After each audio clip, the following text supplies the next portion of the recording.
In studio by Dario Franchitti.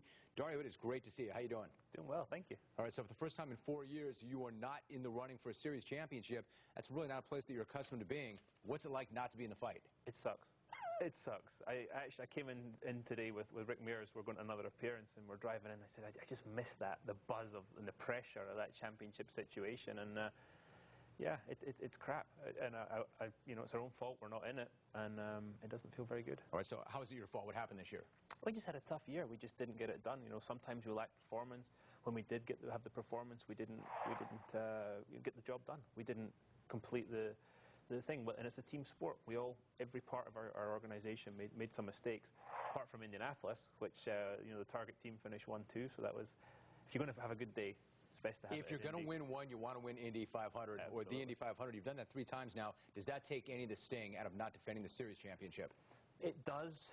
In some ways, but in other ways, Indy seems a long time ago. You get greedy. You want every week. It's all about the result of that weekend. And as much as it feels great to have won that third 500, there's kind of an empty feeling when you're not getting the results. You're not in that championship fight. But when I look back on this year, I'll definitely see Indy as a massive high listen, point. you win Indy, and you're in a certain group. You're in a certain club. You win it 3 times. That's really rarefied air. What did number 3 mean to you? Well, in the car coming here, as I say, the guy next to me had one more Indy win than me, so I wasn't feeling too special. But no, anytime... He probably never reminds you of that either, right? He doesn't actually. He's pretty subtle about it. But right. you know. No, when you can win Indy once, it's a special feeling, and every other time, it just grows, you know. And I have to say, unlike most things in life, the more you go to Indianapolis, the more you do it, the more it means to you, the more important, and the more in your mind you attach something to it. So to have won it those 3 times is it's pretty incredible. You know, you got it this year, and then Scott Dixon came in 2nd, Tony Kanaan came in 3rd. The 3 of you were all tight with Dan Weldon, very good friend of yours who passed away. As you were going around the track and as you finished, what were you thinking about him?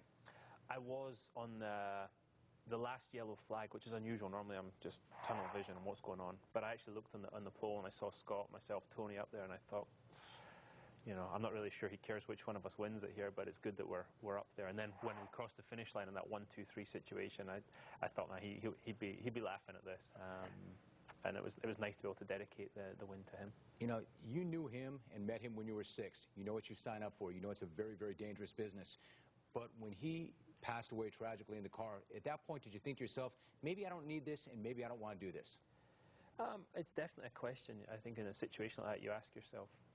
Unfortunately, I lost another great friend of mine, Greg Moore, back in 1999. And I asked myself the same question, do I want to do it? And the answer has always been yes, I still want to do it.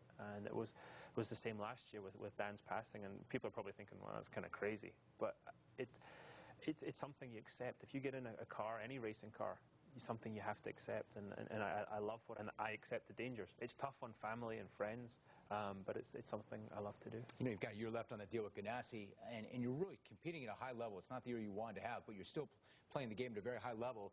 Do you think in the back of your mind that I might be on the clock, I can't do this forever?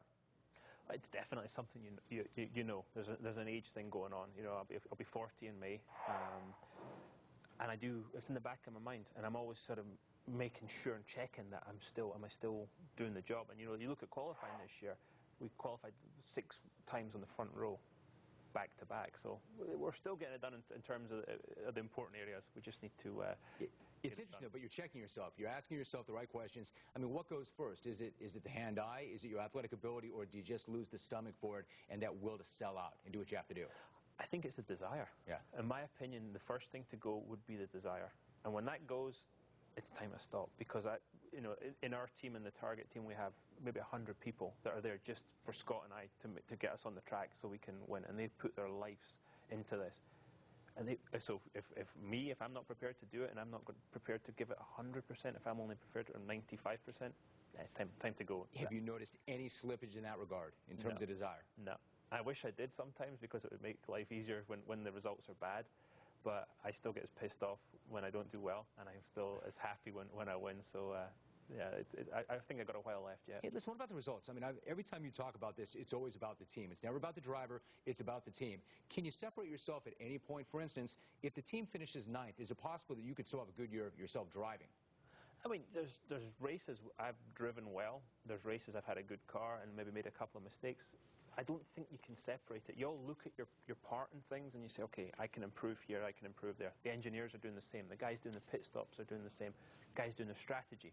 The guys at Honda building the motors. We're all looking at ways to improve our own. The thing is, when you start looking at how to improve the other guy's thing, you get in a dangerous territory. We all stick to what we know and try and improve our own stuff. How did you and the team do with the new Indy car this year?